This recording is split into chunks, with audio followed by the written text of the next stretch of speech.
Hey and welcome back. In this specific video, I want to show you basically how to edit your audio files within Audacity.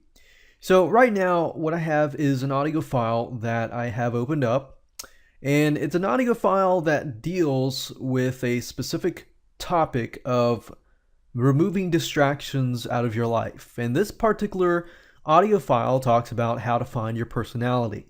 Now, here's what you're going to do. As an example, I want to basically walk you through step by step on how to effectively use the Audacity tool. And then I'm going to show you basically how to edit it and how to add the intro, how to add the outro, and of course how to add the soundtrack. Now, the beauty of Audacity is that it is a multi-track editor. So you can add as many tracks as you want. Now, remember in the previous video where I talked about recording the first 5 seconds of white noise or the room noise? Well, there is a reason why you're going to need that, and I'm going to show you right now. Now, before we actually jump right into that, let me give you a quick overview of Audacity. So with Audacity, you can play it, you can pause it, you can stop it, you can rewind it, skip it to the left, skip it to the end, and then of course you can record it. Now, over here is the volume. Of course, the volume in terms of the output volume. The input volume, or the microphone, is defined right here. So this is how loud it is in terms of your microphone. Now, you're able to zoom in and out with these two buttons. So you can zoom out and you can zoom in. Another tool that you'll likely use a lot is this specific time shift tool. If you click it, this will allow you to move the audio track back and forth. So let's say, for example, I need 10 seconds of time for the outro or the intro. And then for the outro, I need a certain amount of space. So what I normally do is just dump all the intros, outros, podcasts, and the soundtrack all within Audacity. And once it's in there, I can move things around very, very easily. Now, you can easily delete certain things. So for example, if I highlight and I click on delete on my keyboard, it'll delete that section. So you can delete areas. For example, I could delete half of this and it would delete that part. So it would allow me to delete certain portions of the audio file that I'm dealing with right now. Now, you can also apply certain things to it. So for example, I could apply, like highlight all this with my mouse. And if you click on effect, you have many different effects here. So you can remove noise right here to remove room noise. You can amplify it or increase the sound. You can increase the bass, the treble, the pitch, the speed, the tempo, the echo, if you have any, and more. Now, a lot of these have to do with music, not necessarily, but most of the time, like the wah-wah and things like that. Most of the time, you're going to be using a few of these, like amplify, fade in, fade out. So I can make this right here fade in, so that way it's quiet and it increases. And I can make this fade out, you see? But you have to highlight the portion where you want it to the effect to happen. So you got fade in, fade out, noise removal, which is something that you'll most likely use, and you have other things like that. Now, noise removal, assuming you have taken, let's say, the first 5 seconds for the room noise, what you have to do is, all you have to do is just select that area. And I think I'm going to zoom in a little bit so you can see it better here. But once you have selected that area, click on noise removal, and then you can get noise profile. After you have done that, go back to noise removal, and you can adjust the settings and click on preview to make sure that's what you want. And when you're ready, simply click OK.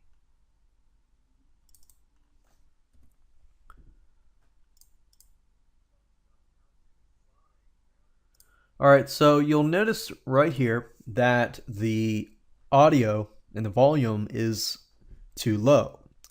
So what I can do here is just highlight everything. I just clicked on Control A or Select All, so you can go Edit, Select All. But once you have done that, I can go to Effect and Amplify, and I can actually increase the dB. So right now it's at this point, so I can increase it here. Now, before you apply anything, a lot of times you'll see preview, which will allow you to preview it before you actually make the changes.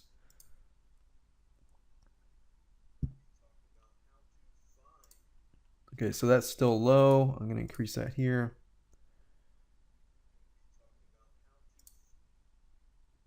And click OK.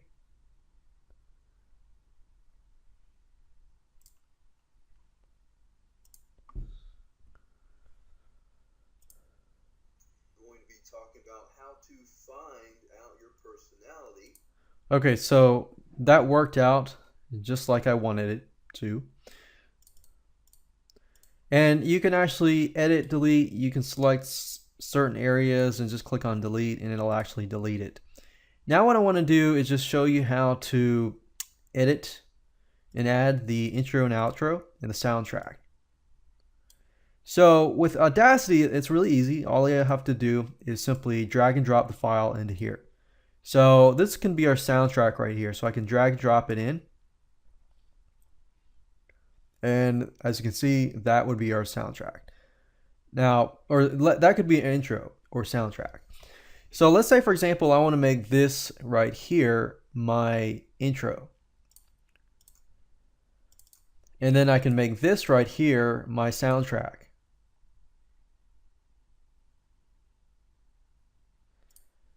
If I were to do that, all I need to do is select this time shift tool, and then what I need to do is move it to a section where I want it to play. So let's say, for example, that right here, this is my intro. If that's my intro, and then this is my actual podcast, and then of course this is my soundtrack. Now soundtrack, generally speaking, you want to make it so that it is longer.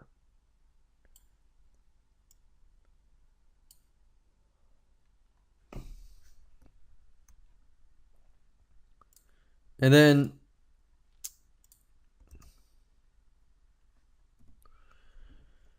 then of course, let's say that this right here is my outro. Now obviously you want to make sure that outro is here and over here. And you will notice that with Audacity, when you move it over here, you'll see a yellow line. That yellow line means that it aligns up straight with this. That way you don't have to guess, does it actually line up or not? So we got our intro, our podcast, our soundtrack. Generally speaking, soundtracks should be the same length as the podcast itself. And then of course you have the outro here. Now you don't have to do the soundtrack throughout. I will say that you want to make sure you have your podcast is louder than your music. So your music should be a lot less. So let's say this is our podcast for a minute. The audio should be about 1/10 of the size. So you don't want it to be too large in itself. So that's really how to use Audacity. There are other options, as you can see here, but these are the main ones that you can use. And of course, you can always change your microphone being this, and your speaker. So you can always change your speaker. And for some of you, you might have several microphones. You might have the computer microphone and the actual condenser microphone. So if it's not picking up and you're testing it, just click on this drop down menu here, and you're going to be able to see the different options here. Generally speaking, you'll see 2 stereo and 1 mono. I generally stick with 2 stereo, and that's it. Now, after you have listened to it and you're happy with everything and you're good to go, what you need to do now is export the file as an MP3 file. To do that, all you need to do is listen to it. If you're good to go, click on File at the very top, click on Export, and then down in the Save as Type drop-down menu, click on MP3 Files and click on Save.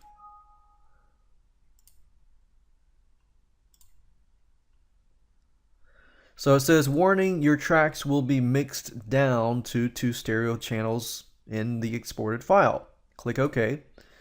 And you can add, of course, the artist name, which is your name, obviously. Track title, you can do specific podcast titles if you want, and so forth. It's not required. But once you're done, click on OK. And I wanted to make sure I got this error message, but basically what it's looking for is the lame_encoder.dll file. This will allow you to create MP3 files. So all you need to do is click on download, and this is basically the file that you're going to need for Audacity. So what you need to do is, it says go to this page, click on Windows Downloads, click this file here. It's a .exe file, so it's an executable. If you're using a Mac or anything else, download these files here. And of course, once you're done downloading the file, what you need to do is install it. So I'm going to go ahead and do that right now. And once you're done installing that, all you have to do is go back here and click on Export, choose MP3 files, click on Save, click OK, and there we go. So now it's exporting the entire file as 128 kbps, which is a high quality MP3 file. And it's going to only take maybe about a minute, and then we'll be good to go. So I'm going to move on to the next video, and we're going to start uploading, talking about podcast hosting, and of course then later down I'm going to show you how to upload to the podcast host, and of course ultimately we're almost there to submit it to iTunes in just a few videos.